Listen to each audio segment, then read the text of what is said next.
Have you ever felt like the world is talking past itself? We see it every day, on the news, online, even in our own communities. We are more connected than ever, yet it often feels like we are not truly listening to each other. But what if we could change that?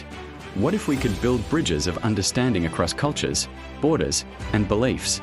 That's the power of global dialogue. It's not just about talking, it's about connecting on a human level.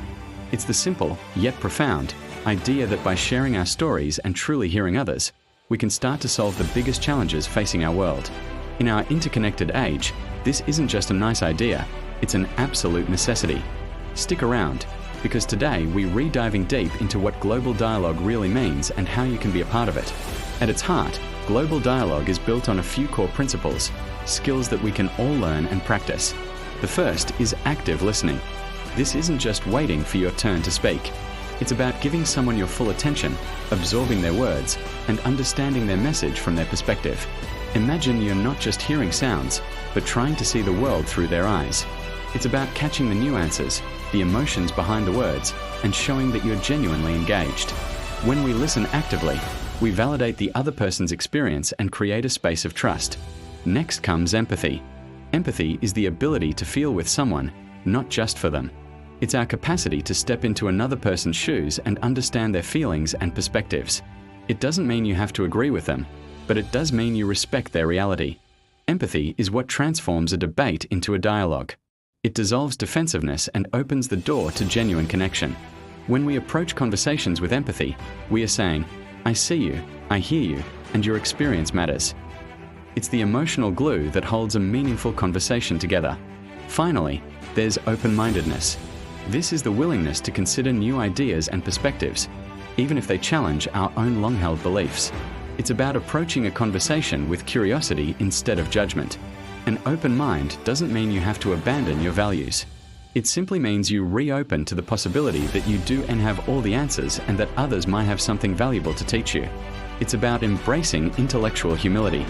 When we combine active listening, empathy, and open-mindedness, we create the perfect conditions for a truly transformative dialogue, one that can lead to new insights and shared solutions. So, where do we apply these skills? Global dialogue isn't an abstract concept. It's a practical tool for tackling the most urgent issues of our time. Take climate change. This isn't just a scientific problem, it's a human one. Through dialogue, we can hear from farmers in Southeast Asia whose crops are failing due to changing weather patterns, or from indigenous communities in the Amazon who are the frontline guardians of our planet's lungs. It allows us to move beyond sterile data points and connect with the real-life impacts of our environmental crisis. When a policymaker in Europe truly understands the reality of a fisherman in a Pacific island nation facing rising sea levels, policies become more compassionate, more effective, and more just.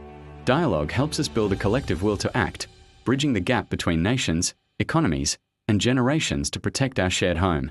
Another critical area is economic inequality. The gap between the wealthy and the poor continues to widen, both within and between countries. It's easy to look at statistics, but dialogue makes it personal. It means listening to the story of a single mother working 3 jobs just to make ends meet, or a young entrepreneur in a developing country struggling to get a small business off the ground against incredible odds. It's about understanding the systemic barriers that hold people back. Through these conversations, we can challenge our assumptions about poverty and wealth. We can see how economic policies made in one part of the world can have devastating consequences in another. This shared understanding is the first step toward creating fairer economic systems where everyone has the opportunity to thrive, not just survive.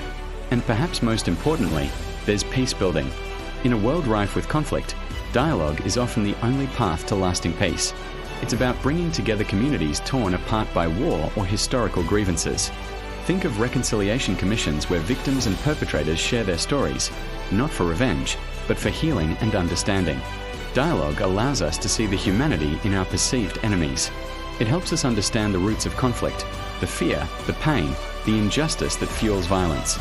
By creating safe spaces for these difficult conversations, we can begin to mend relationships, rebuild trust, and lay the foundation for a future free from violence. It's a slow, painstaking process, but it is the only way to transform cycles of hatred into cycles of hope and reconciliation. But for global dialogue to be truly effective, we must ask ourselves, who is at the table?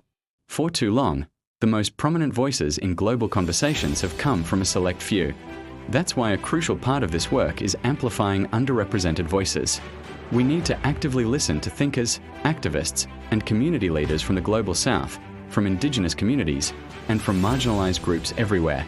Their perspectives are not just add-ons, they are essential. They hold unique knowledge, innovative solutions, and a deep understanding of the challenges we face. Think of the young climate activists from Africa and Latin America leading the charge for climate justice, or the female leaders in Asia pioneering new models of community development. Their insights enrich the dialogue and challenge the status quo. Inclusivity means making sure everyone has a seat at the table and a microphone that works. It means valuing lived experience as much as academic expertise. When we create a more inclusive dialogue, we get a fuller, more accurate picture of the world. We uncover blind spots in our thinking and discover pathways to solutions that are more equitable and sustainable for everyone. It is about shifting the balance of power and recognizing that wisdom and leadership can come from anywhere. This isn't just about fairness, it's about effectiveness. The world's most complex problems cannot be solved by a small, homogeneous group of people. We need the collective intelligence and creativity of all of humanity. So, what does this all mean for you? You might be thinking, I'm just one person. How can I contribute to global dialogue? The truth is, it starts right where you are. It starts in your daily life. Global dialogue isn't just for world leaders at international summits. It's a practice, a mindset that you can cultivate every single day. The call to action is simple: engage. Start a meaningful conversation with someone who has a different background or perspective than you. Practice active listening with your family, friends, and colleagues. When you're online, seek out voices and viewpoints that challenge your own. Instead of reacting, ask questions. Instead of judging, try to understand. Join local community groups, attend talks, or participate in online forums that bring people together across divides. Support organizations that are working to amplify marginalized voices on a global stage. Every single conversation where you choose curiosity over certainty, empathy over judgment, is a small act of peace building. It's a ripple that can spread further than you can imagine. We have the power to change the tone of our global conversation, one interaction at a time. It's about building a culture of dialogue in our own lives, in our communities, and ultimately, across our world. Let's start that work together, today. Thank you so much for watching. If this video resonated with you, please give it a thumbs up and share it with someone you think would find it valuable. And don't forget to subscribe and hit that notification bell so you don't miss our future discussions. What are your thoughts on global dialogue? Let's start the conversation in the comments below. See you next time.